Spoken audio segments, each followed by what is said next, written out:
Alright, hello everyone, and welcome back to the Daily Update on 1000 Day Challenge. This is day 764, so let's get things started. Alright, so first and foremost, in terms of balance structure update wise, going through on the weekly update itself.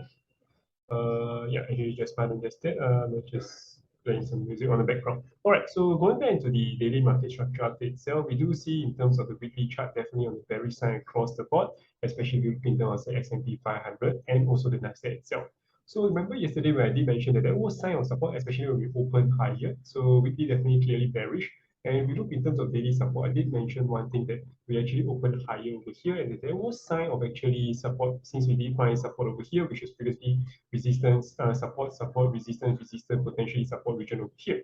But bear in mind that right now we actually we did open higher, which was criteria number one. The second thing is we wanted to close higher, and that was the second criteria that didn't follow through. So in which case this invalidated the potential strong reversal pattern from here. Not to say that it's impossible, but the likelihood of a strong bounce from here is very much diminished in that sense. And I think that we are much more likely to see either a consolidation over at this low region over here before we go down, or we can be likely going towards the downside over here, which potentially retest this 3.7K region itself on the S&P 500. So similar price action is seen over here in terms of the Nasdaq as well. So that's something to bear in mind. Yep, similar, you can see resistance, potential support, failed to actually find some support. So I do lean towards further bearish downside in the coming week ahead.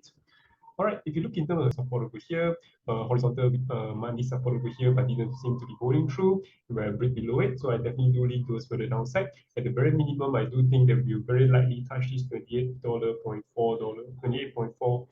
28.40 cent region again. That's something to keep note of.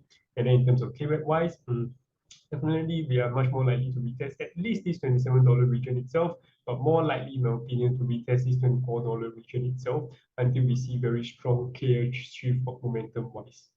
All right.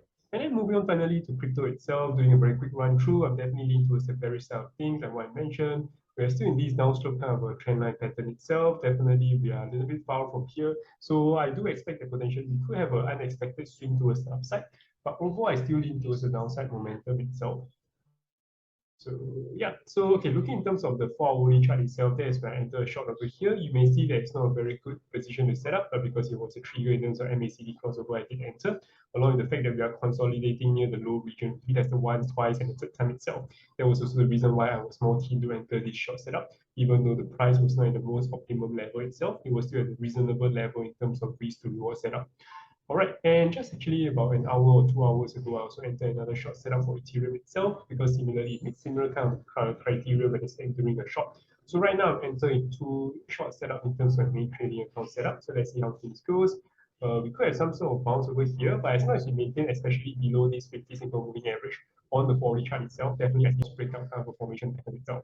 And if you look in terms of the Bollinger Band, we are still clearly consolidating right now. I wouldn't say we are strongly bullish in the direction itself. We're trying to find support over here. We're trying to find resistance over here as well. So let's see how things goes. I still lean towards the downside of things because overall we are still sloping towards the downside. There is signs of a potential reversal itself if you look in terms of say the 20 explanation. But to me, why I leave this 20 explanation also a good sign if you're trying to enter a short today. If you guys have any questions, feel free to drop by your comments below. And I'll see you guys tomorrow.